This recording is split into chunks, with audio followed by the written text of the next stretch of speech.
Now that the ceasefire between Israel and Gaza is holding and the streets are safer for the time being, UN surveyors will be out estimating the costs of repairing the damage. Now, Oxfam describes this particular offensive as the worst destruction of Gazan civilian infrastructure in nearly 20 years.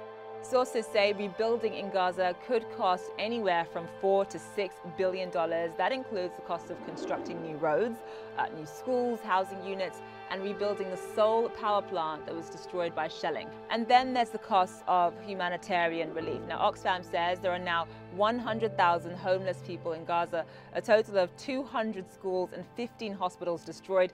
And as of August 1st, the UN has requested hundreds of millions of dollars for humanitarian purposes. That money includes $164 million for food in Gaza. Now, bear in mind that over 60% of households in Gaza needed food assistance before this crisis.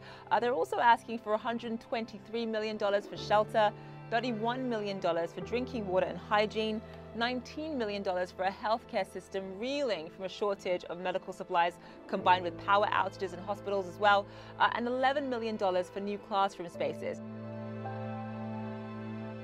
Now, we spoke with the Israeli tax authority who tell us there's been at least $11 million worth of infrastructure damage in Israel.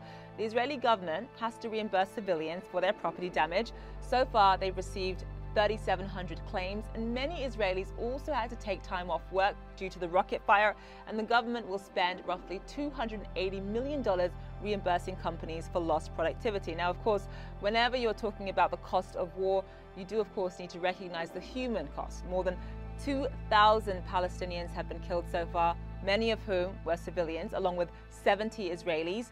Rebuilding may help society to return to normalcy, but many, many lives were lost, and no amount of money or rebuilding can replace that. For CNN Money, I'm Zain Asher.